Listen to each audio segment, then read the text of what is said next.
What's going on, everyone? It's Ben from YGO from Zero, back with another retro Yu-Gi-Oh video, and we've got another Reaper format video for y'all out there. And we're actually nearing the end of my coverage for Reaper format. There's only a couple more decks that I actually want to cover, and I would be remiss if I left Reaper format without covering one of the format's most iconic decks, which is Dead Rat. Now, when Reaper format was first being re-explored, this deck emerged as a deck that people thought would be really, really good and a way to counter like Monarchs and Bazoo Return and whatever other deck you might want to slot in there, because this deck can basically turbo up big guys like nobody's business. Basically, the idea behind this deck that you're using things like Pyramid and Turtle and Giant Rat to just turbo into things like Ryukoki or even a Vampire Lord, although I think as time went on, people sort of soured on Vampire Lord because it does lose to Cyber Dragon, things like that. But basically, you're going into the Ryukokis. This can crash with a Monarch if you really need to, but mainly you're just getting in for a ton of damage here. And that can be very good. And, you know, in this format where people are playing Cyber Signs all over the place, if you're able to just get in and hit hard very early in the game and get out big damage, then that could potentially put a hamper on their game plans. Unfortunately, as time has gone on, I think people have sort of come to the conclusion that this deck doesn't quite cut it in this format. It could still be definitely like a tier 2 deck, but it probably won't ever rise higher than that. It just has a couple different issues that unfortunately can't really be easily solved. But that being said, it is still a very, very good deck. And if you're looking for a fun, aggressive deck to play, this is definitely one of the ones to do. Also, as a note, there are multiple different ways to play Dead Rat. Some decks lean more into the skill drain variant. Some decks just, play big zombies and just hope that that's enough. The version of the list that I'm playing here comes from a topping list, the most recent topping list that I could find. This was made by Swede and piloted by Swede to, I believe, a top 9 finish. And that's the highest that I could find like in recent times. So this is what I went with, but there have been a variety of different Dead Rat lists in the past. So if you do want to sort of look around for other lists, there are definitely those available, like on the Reaper format Discord server. That's potentially a place to find them, and just in past tournament coverage as well. But now that we've talked about the basic idea of the deck, let's go through the card by card. So we've got a Break of the Magical Warrior here to pop our opponent's back row. We've got triple Cyber Dragon to get aggressive. We got a Cyber Stein here in case we do need to go into Cyber Stein. Not every Reaper deck does play Cyber Stein, and not every version of Dead Rat does play Cyber Stein as well. But this deck is playing triple Last Will because you are playing things like Koki and Vampire Lord and Crashing Recruited and stuff. So this deck is playing Stein. But again, that's not typical for Dead Rat. It's not like every Dead Rat deck is playing this, but it can be used just for an explosive finisher if you do need it. We've got a DD War Lady here as well to banish our opponent's things like Treeborn Frog, etc. We've got an Exiled Force here. We've also got 2 Rotas to search these, as well as the Mystic Swordsman level 2 to deal with set monsters. We've got triple Giant Rat and triple Pyramid Turtle here to basically go in to the Ryukoki or the Vampire Lord, or even potentially a Spirit Reaper, which can come up in some certain situations. As a note, these are also all Earth as well, so they pair with Gigantes here, which is another way to extend, deal with some back row occasionally, gets out a monster, potentially tribute as well, or just gets in more damage, and that can be very good as well. We got the Kokis, which are the end goal, as well as the Lord and the Reaper, as I mentioned before. We've also got a Sangan here, which can search into our Rats, our Turtles, our Sangans. Can search a lot of different things in the deck that you might want, so this is definitely an important card to include. For the spells, we got Double Book of Life. This is a great strength that zombies do have. They can bring back one of their own monsters and also banish an opponent's monster. So if you're up against a Monarch deck and they're bringing back that Treeborn Frog, you can use this to get rid of that Treeborn Frog from the graveyard, which is very, very good. We've got Ace Confiscation here because most decks do just play this. It is very good to get a peek at your opponent's hand, rip the best card out of it. We've got Double Creature Swap here to give our opponents our Pyramid Turtles or our Giant Rats, attack into them, get a big guy out, and that can be very, very good. We've got a Dark Hole here to wipe the board. We've got a Heavy Storm to wipe the back row. We've got triple Last Will to go into our Recruiters or our Stein or a variety of just other things in the deck. We've got an MST to wipe away some back row as well. We've got a Premature Burial to bring back our stuff. We've got Double Rota to search out the Warrior Lady, the Exiled Force, or the Swordsman level 2. I'm not sure if Rota is like necessary in this version of the deck because you are playing a really small Warrior package, but it can come up. And if you're going for the Last Will play, it is very nice to get out an Exiled Force to go for that. We got a Snatch Fielder to take control of our opponent's stuff. We got a Call the Haunted to bring back our stuff. We got triple Zycrat Armor to stop our opponent's aggressive pressure. We got a Trench Tribute to wipe away the board. And for the side deck, we've got a variety of different things here. We got triple Chain Disappearance for like basically decks playing Treeborn Frog. This can get rid of those Treeborn Frogs, which can be pretty good. It can also deal with Stein potentially, although they can still, pay with priority with Stein. So not like ideal there, but there are a variety of different things that this can hit that can be nice. We got a triple Dust Tornado package for more back row heavy decks. We got triple Royal Decree for a similar purpose. Triple Master Restrict for Monarch. Seems like this deck is just really teched out against Monarchs.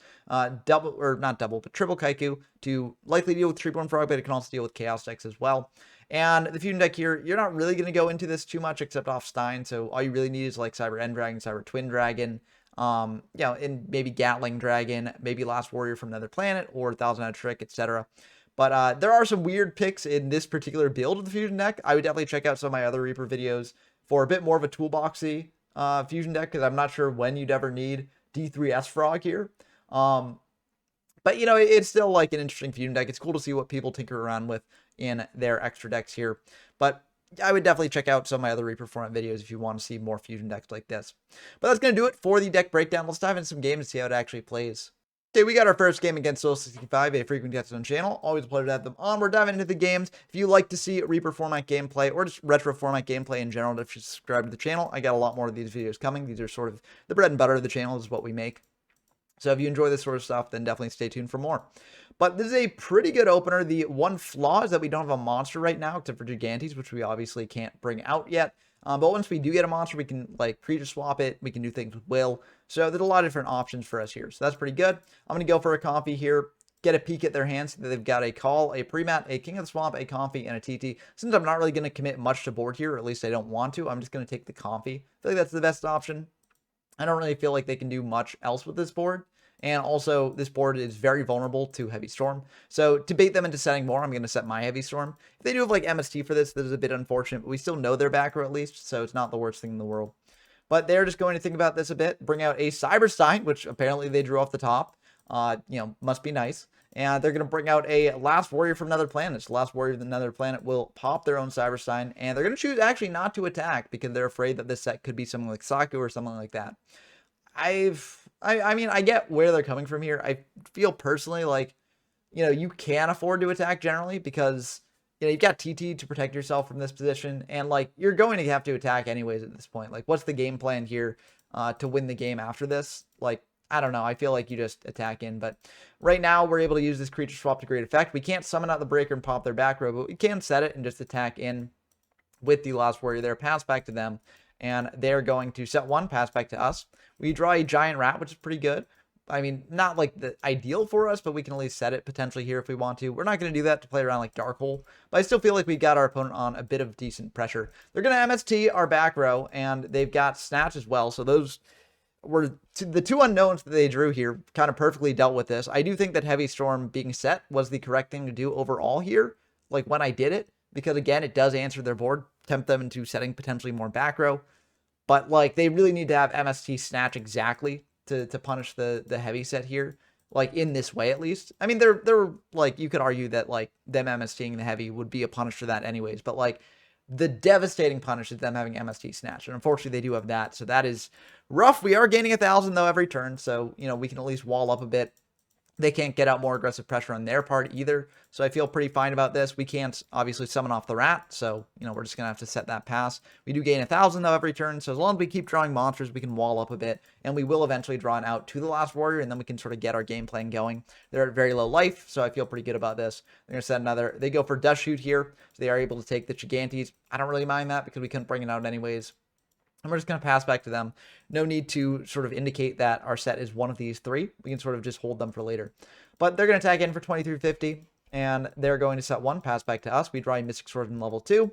And we're just going to set that, pass back to them. So, you know, not the most exciting gameplay here, but it's kind of what we have to do. We just kind of have to draw an out to the Last Warrior eventually. We draw Cyber Dragon, which is not an out. We can't bring that out just yet. We're just going to set a call, pass back to them. And, you know, bluff that it's something else potentially. They're going to attack in for 2350 here. And, you know, we're going to draw a TT. So that's not really useful here either. We're going to set that, pass back to them. If they heavy, then this is perfect for us because we get back the Last Warrior. So I'm honestly okay with that. But they're going to attack in for 2350 yet again.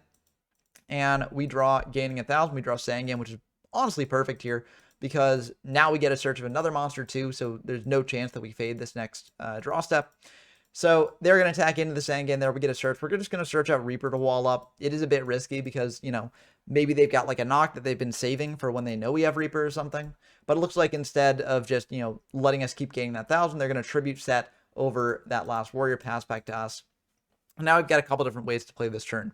I think in hindsight, what I should do here, so like we got to think about what we know here. We know about Call the Haunted and Torrential Tribute. They could have other back row as well, but that's what we know from their hand. We also know that they've got a Premature Burial on the follow-up.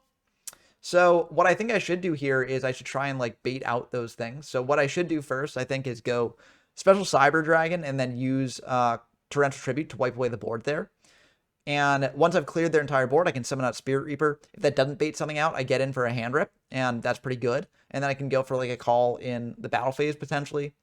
Or I could just save the call for later as well because I'm in a really good spot at that point. Like, there's a couple different things I could do. I could also activate Last Will if they do go for like a TT or something. Like, I could overcommit into the TT and then Last Will. But they know about Last Will, so they might not do that sort of thing. But Last Will can also be used after I special summon the Sidra, so it doesn't really matter there. So I think I should have just gotten the Sidra in rotation, though. Because as is, it's just kind of like rotting in our hand if we do stuff with this. But I try and get a little bit clever here. I go for the call on the Sangan. So that way, when I do TT, I at least get a search here. So that's kind of neat. But honestly, I think it wastes the call. And now we don't have any defensive pressure here. So we search out this Exiled to pair with our Last Will later if we do want to use that. But we're going to go for this Book of Life here as well. And we're going to, target our Pyramid Turtle and their Sidra. So what I'm wanting them to do here is use up their own Call of the Haunted on the Sidra. So, that way it won't get banished. And then we can do stuff like Exiled Force, the Sidra. They will have Torrential Tribute for that probably, but then we've got Last Will to bring out something else from deck. So I feel pretty good about that. It's not like lethal. I mean, we do have this Premature Burial here to also bring something else out. Like, so we can actually we can go for lethal, pre-matting the Breaker and Last Willing out a Rat.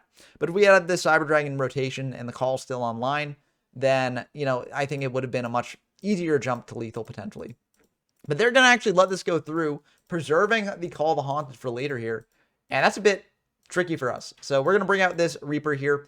They go for a TT there. I honestly don't think they needed to TT here because, if they Call the Haunted back a, Tomato, then they're feeling pretty good, but they don't necessarily know that we don't have an MST in hand. So they could be like, okay, well, I need to TT now just in case they've got the MST.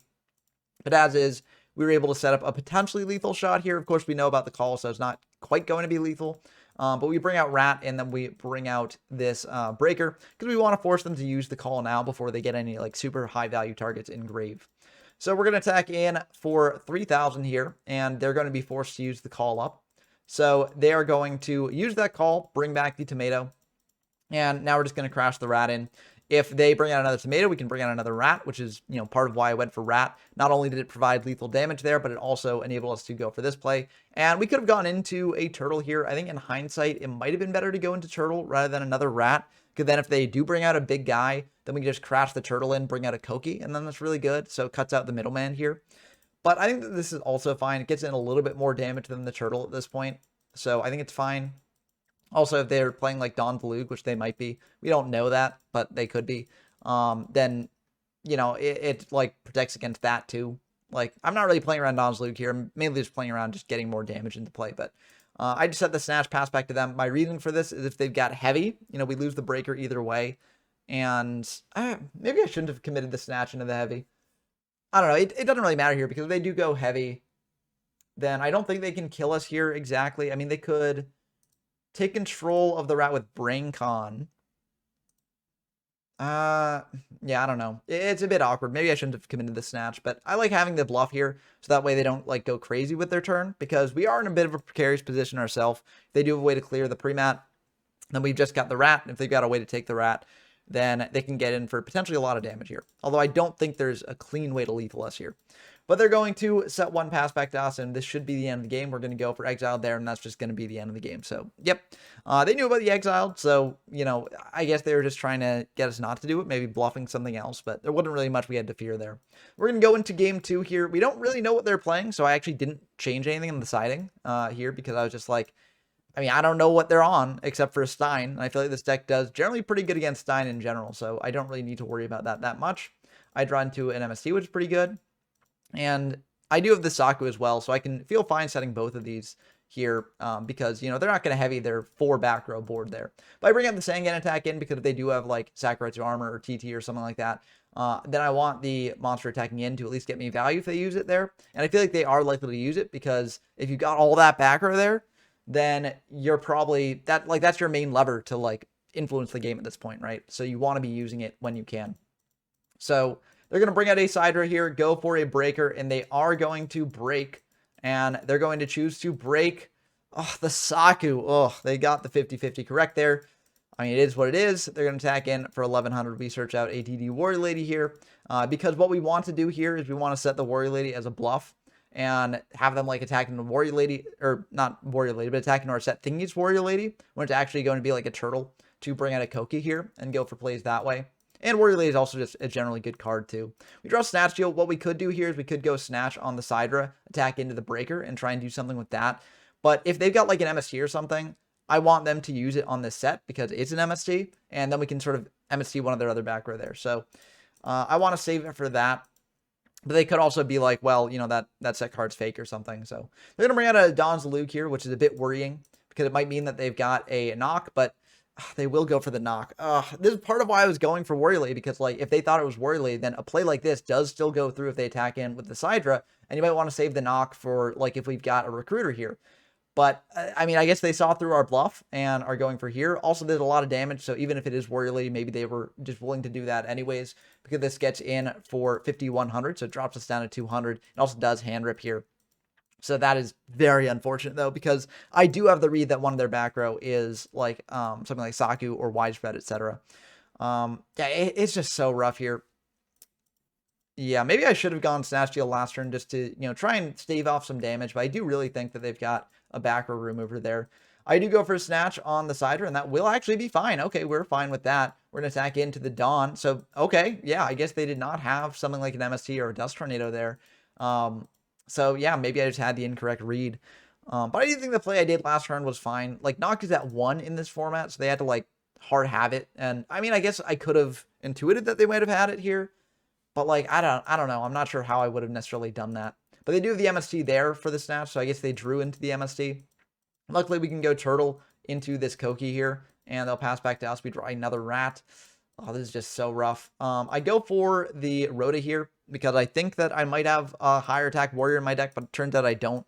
I'm not really as used to this build of the deck as some others, so I just search out this Exiled Force for later. I just attack in with the Koki here, although it's not going to actually help here. I just set a Rat, pass back. I could have potentially kept the Koki online. Turns out that they've got a Snatch Deal and a Solemn, so it wouldn't have mattered in the end either way here. But, yeah, I mean, I think I probably should have just kept it in attack and not attacked in because, again, like, you know, they probably had a Widespread or a Saku or something. And so if I just kept it on my side of the field, maybe that would have changed. But I don't know.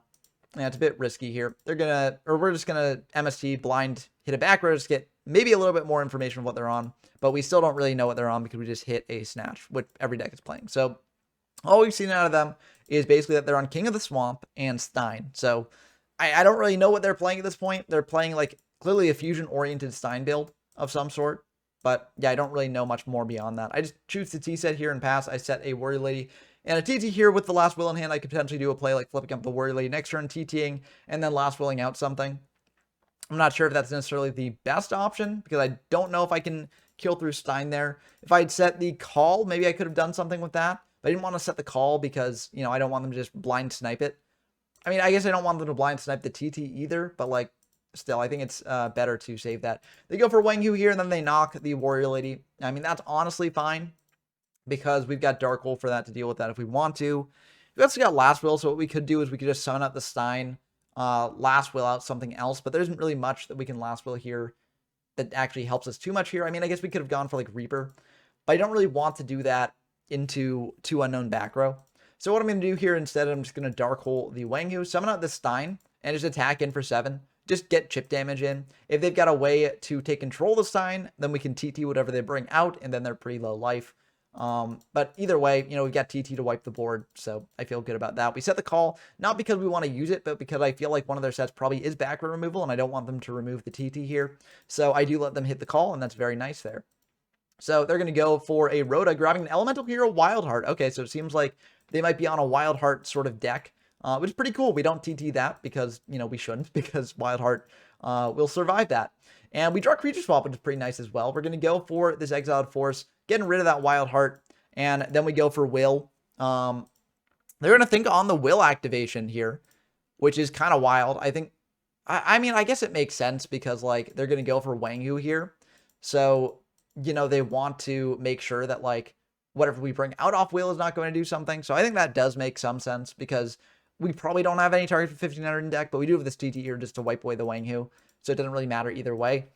So we do get to bring out a Reaper here. We could have also brought out Sangan, grabbed a card from hand, and then creature swap next turn. That was also an option. Maybe that would have been the better option because it's a bit more defensive. But since they only have 2 cards in hand, I want to just get ripping. You know, I don't really think that there are too many ways they can kill us outside of just like a hard drawn Stein.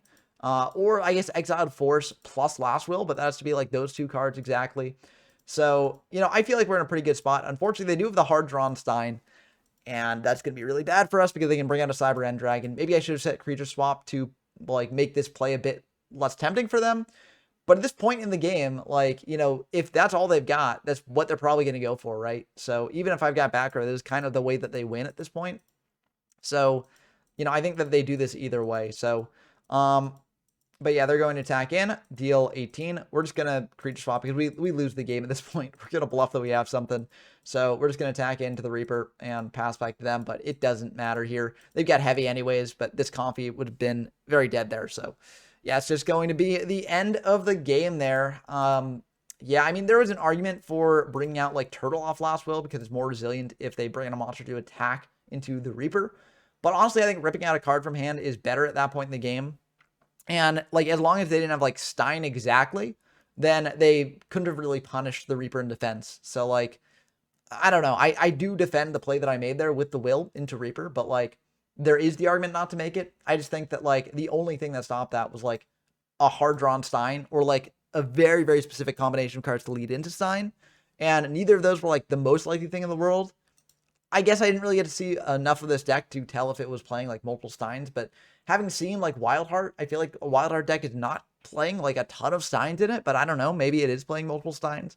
Maybe that's something that over time, if Wildheart becomes more popular, we'll see, but I don't know. I think that it was fine going for the Reaper. Unfortunately, we just got hard punished by that, but that can happen in Reaper format. You know, Stein is running around. It is a very powerful card, and you know, sometimes you got to play into it. Sometimes you got to protect against it, but either way, those decisions often make or break the game. So that's going to do it for this game, though. We've actually got another match with the deck, though, so hopefully that'll get to show off what it does a little bit better. Okay, we got a game against Zawarudo Dark Arm God. If you can get it on the channel, always a pleasure to have them on. We're diving in to the games here, and we're going to be going first.